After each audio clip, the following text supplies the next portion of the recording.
আজকে আমার এই ভুলে যাওয়ার অভ্যাসের জন্য অনেক বড় একটা বিপদ থেকে বেঁচে গেলাম। আর আজকে প্রচুর হেক্টিক একটা ডে গেছে।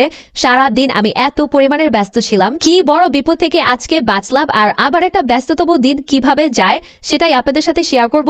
অবশ্যই ফুল ভিডিওটি দেখবেন, আশা করছি আপনাদের ভালো লাগবে। সো আমার দিনটা শুরু হয় সকাল সকাল রেডি হওয়া দিয়ে। একদম ভোরে উঠে আমি সুন্দর করে একটা ভদ্রমের মতো রেডি হয়ে গিয়েছি। আর এই যে দেখেন এক গাদা বই নিয়ে নিয়েছি, আজকে আমার নীলক্ষেত যাইতে হবে। সো ফার্স্টে আমি রেডি হয়ে যাচ্ছিলাম আমার ভার্সিটিতে। একটা আঁকাবামি করে ফেলছি। আমার প্রথম ইন কোর্স পরীক্ষা কখন হয়েছে সেটাই আমি জানি নাই, মানে পরীক্ষার মাঝখানে আমি দেখছি যে আমার এক্সাম হয়েছে। সো ফার্স্ট ইন কোর্সটা আমি দেই নাই, সেকেন্ডটা আমি দিব। এজন্য আমি ভার্সিটিতে চলে গিয়েছিলাম স্যারের সাথে কথা বলতে। তো আমি অনেক ভয়ে ছিলাম যে স্যার কি বলবে, বকা দিবে কিনা। যাই হোক পরে এটা সর্ট আউট হয়ে গেছে। স্যার বলছে ওকে তুমি সেকেন্ড ইন কোর্সটা দিয়ে দাও। এরপর আমি একটু সুয়েয়াকে আমাদের ভার্সিটিটা ঘুরায় দেখালাম, আর সুয়েয়া এখানে বলতেছে ওকে অনেক সুন্দর লাগতেছে। যাই হোক ভার্সিটির কাজ আলহামদুলিল্লাহ শেষ। এরপর আমি আবার এই বইয়ের গাড়িটা নিয়ে বের হয়ে গেছি নীলক্ষেত যাওয়ার জন্য।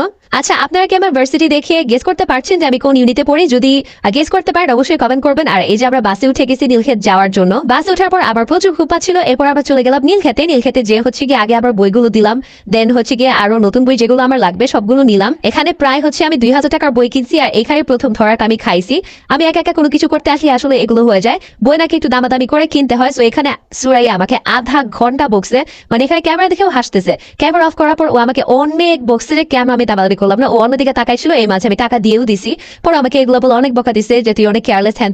তারপর আমি গেলাম বাবুর জন্য একটা ঘড়ি আর জুতা কিনতে, যেহেতু রাতেই আমরা আবার দাওয়াতে যাবো।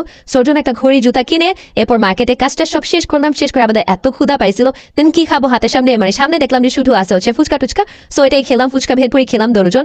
এরপর ফুচকা ভেলপুরি খেয়ে আবার রিক্সা উঠে গেলাম বাসায় আসার জন্য। এবং আমরা দুজন মিলে বাসায় চলে আসলাম। বাসায় এসে এখানেই শেষ না, বাসায় যেয়ে জাস্ট উপরে বইয়ের ব্যাগটা রেখে আবার বের হয়ে গেছি আমরা আমার বাসায় যাওয়ার জন্য।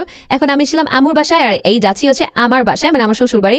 আমার কিছু ড্রেস আনতে হবে, রাতে বিয়েতে যাবো, সোয়েটার জন্য আবার কিছু জামা কাপড় আনতে হবে। এন্ড বিশ্বাস করেন এই টাইমটা আমার এত বেশি টায়ার্ড লাগতেছিল, কারণ দূরত্ব অনেক বেশি। আমাদের বাসা লালবাগ, আবার ভার্সিটি মোহাম্মদপুর থেকে আবার আসলাম নীলক্ষেত থেকে এখন আবার জিঞ্জিরা। যে এই যে দেখেন ড্রেস যা ছিল গাঠটি ভরে পুরো নিয়ে আসছি। এরপর বাসায় এসে আমি জাস্ট একটু ঘুমাইছি আর একটু খাওয়া দাওয়া করছি। সেম ড্রেসে আমি আসি। এরপর আবার রেডি হয়েছি। রেডি হওয়ার পরে আমার একটা কেকের শুট ছিল, মানে আমার একটা পিয়ার আসলো। পিয়ারের শুটটা শেষ করে আবার রেডি হয়ে দেন আমুর সাথে বের হয়ে গেলাম। আমু একটু চক বাজারে যাবে, চকে যে আমু একটু কিছু ব্যাগ ট্যাগ হাবি জাবি কিনবে। সো এটার জন্য আমরা বের হয়ে গেলাম আমু কিনি। আর ভাই দেখি মাঝপথে এমন পরিমাণ জ্যাম, মানে চারদিকে জ্যামে আটকায় আছে। আমি আমুকে বললাম চলো নেমে যাই। পরে আমরা আবার হেঁটে হেঁটে তারপর চকে গেলাম। যাওয়ার পরে আমাদের যে দরকারি জিনিস প্রথমত ব্যাগ কিনলাম। প্রচুর ঘুরতেছিলাম। আমার আমাজান বুঝতেই আসে না যে উনি কি ধরনের ব্যাগ নিবে। পরে যাই হোক ফাইনালি আমু ব্যাগ নিছে। এরপর আম্মু একটু রিং টিং দেখতেছিল, এত সুন্দর লাগতেছিল আমুর হাতে এই রিং আর চুড়িটা আমার এত ভালো লাগছে। আম্মুর হাতটা খুবই সুন্দর লাগতেছিল। আর আম্মু অনেক ভালো, আই লাভ ইউ আম্মু।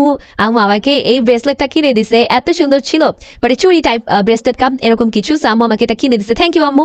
এরপর গিয়ে ওয়াকিয়ার জন্য একটু ক্লিপস দেখছিলাম, ওয়াকিয়ার জন্য ক্লিপসও নিয়ে। যাই হোক ফাইনালি আমাদের কাজ শেষ। এখন আমরা আবার বাসায় ফিরে যাচ্ছি। আর আমাদের একদম গলির সামনেই মুড়ি ভর্তা বিক্রি করতেছিল।